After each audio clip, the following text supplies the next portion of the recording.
Bonjour à tous. Alors comme vous l'avez peut-être remarqué, je suis une fan depuis ce confinement des recettes de pain. Donc je teste un petit peu plus ou moins toutes les recettes.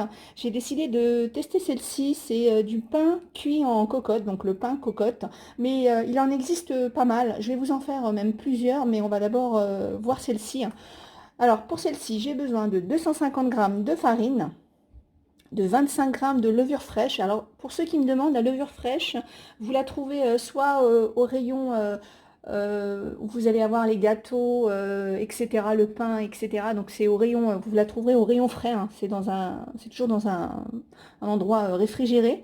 Vous pouvez la trouver aussi chez certains boulangers ou dans les magasins épiceries un peu spéciales, Orient, etc.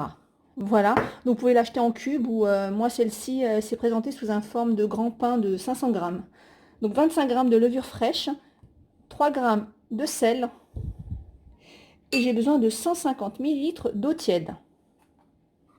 Je vais commencer par délayer ma levure, donc je verse mon eau tiède, la levure dedans, donc je vais la délayer et je vais la laisser poser 10 minutes. Voilà, tout simplement.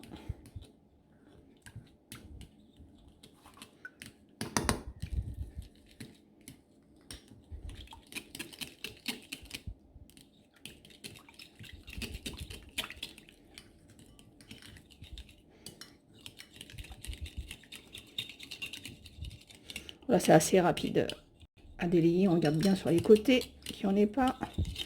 Et on va laisser poser, je vous dis, 10 petites minutes. En attendant, je récupère ma farine, je mets le sel et je vais mélanger.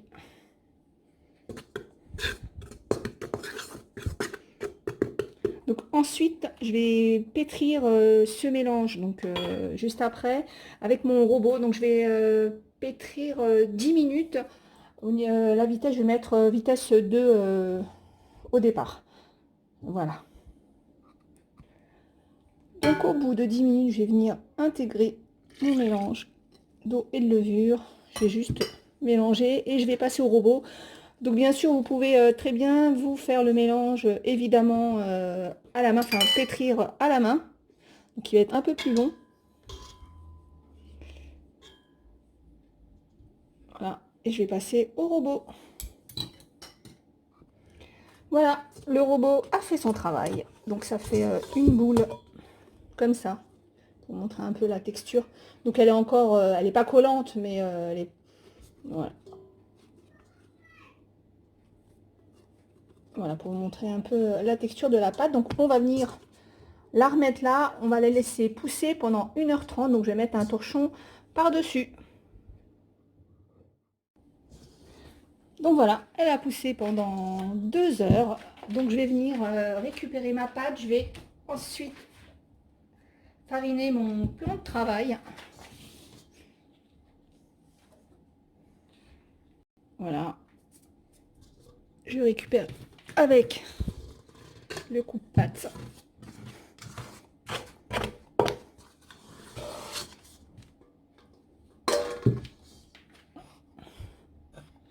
Voilà, alors on va juste faire ça, la replier, hop, pour en faire une boule.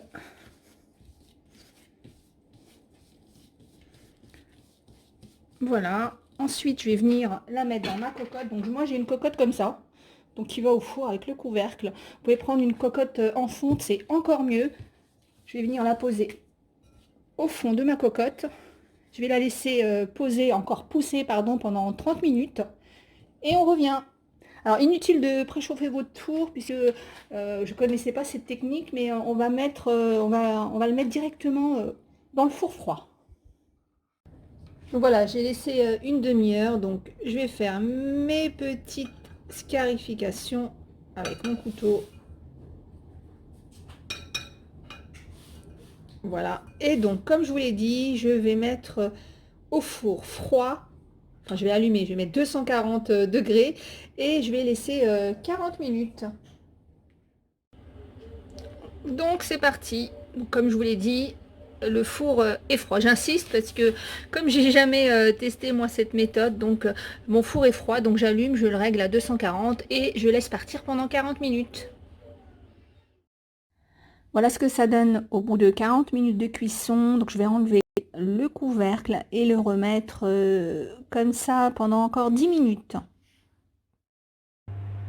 Donc voilà, je l'ai remis 10 minutes sans couvert. Vous voyez, la couleur a changé. En tout cas, visuellement, il est très beau. Je crois que c'est l'un des plus beaux que j'ai fait. On va attendre qu'il refroidisse pour que je puisse vous montrer l'intérieur, puisque ce qui fait un bon pain, c'est bien sûr la mie. A tout de suite. Ah oui, le petit truc pour savoir s'il est cuit ou pas, c'est de taper dedans. Et si ça sonne creux, c'est qu'il est bien cuit. On va attendre qu'il refroidisse. Donc voilà, il a refroidi. Alors, je sais pas si vous allez entendre, mais il est croustillant. Vous entendez ce bruit croustillant? Alors le verdict, on va l'ouvrir.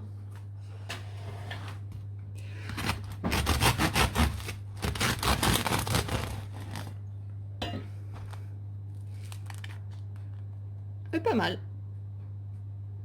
La mie est vraiment pas mal, hein.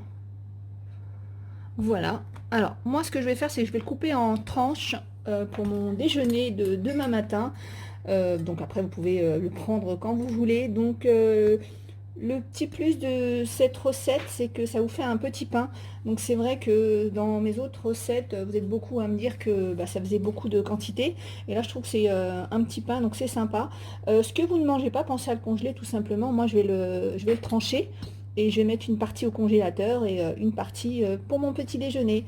Donc voilà, j'espère que cette recette vous a plu. En tout cas, moi, je suis contente du résultat.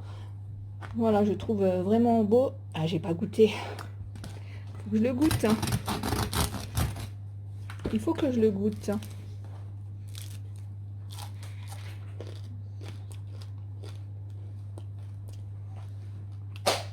La mie est bonne. Il est croustillant. Donc je valide cette recette. Voilà, je vous fais plein de gros bisous et puis je vous dis à bientôt.